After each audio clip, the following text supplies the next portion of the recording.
मोहतरम नाज़रीन किराम, फजर की नमाज के बाद सोना कैसा है? और फिर उसके बाद दूसरा सवाल ये है कि एक भाई ने ये सवाल किया है कि बाद नमाज असर किसी नमाज की कज़ा पढ़ सकते हैं या फिर नहीं। अस्सलामु अलैकुम व रहमतुल्लाहि व बरकातुहू। मैं मुफ्ती मोहम्मद इस्ना सकाफी और आप देख रहे हैं आपका फेवरेट चैनल इस्लाही हब।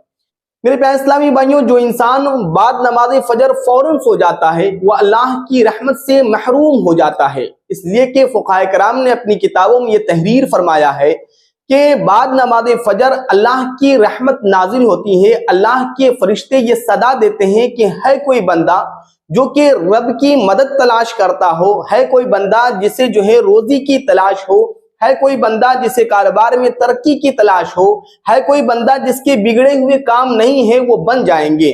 तो जो शख्स बाद नमाज फजर सोता है वो अल्लाह की रहमत से महरूम हो जाता है।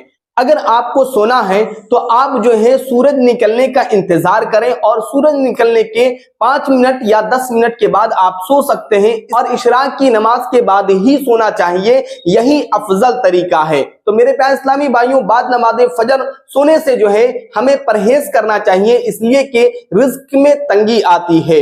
इसकी मिसाल फुक़हा कराम ने यूं दी है कि कुत्ता जो है वो रात भर जागता है, फिर उसके बाद वो फजर में सो जाता है, और बकरी जो है वो रात भर सोती है और जब फजर का वक्त शुरू होता है तो बकरी जाग जाती है। तो फुक़हा कराम ने ये मिसाल दिया कि कुत्ते की नस्ल जो है वो महदूद है और बकरी की नस्ल जो है वो बढ़ती चली जा रही है।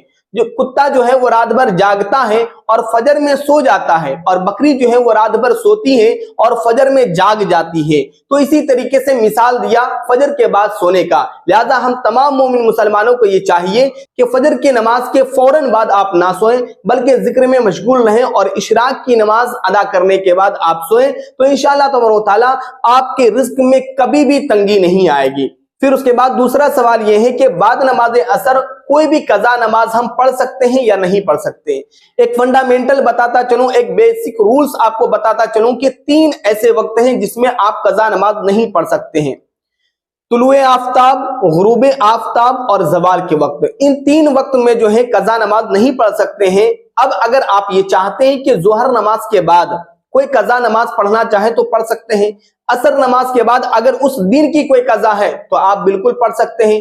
मगरिब नमाज के बाद भी आप कज़ा पढ़ सकते हैं, इशा नमाज के बाद भी आप कज़ा पढ़ सकते हैं। तो बहुत सारे इस्लामी भाइयों का ये कहना होता है कि हम असर के बाद पढ़ सकते हैं कि नहीं। बिल्कुल आप पढ़ सकते हैं, लेकिन नफल पढ़ना मना है। आप बिल्कुल कज़ा कर सकते हैं, कोई दिक्कत नहीं है। तो मेरे प्यारे इस्लामी भाइयों, मुझे उम्मीद है कि आपको ये सवाल का जवाब अच्छी तरीके से समझ में आ गया होगा।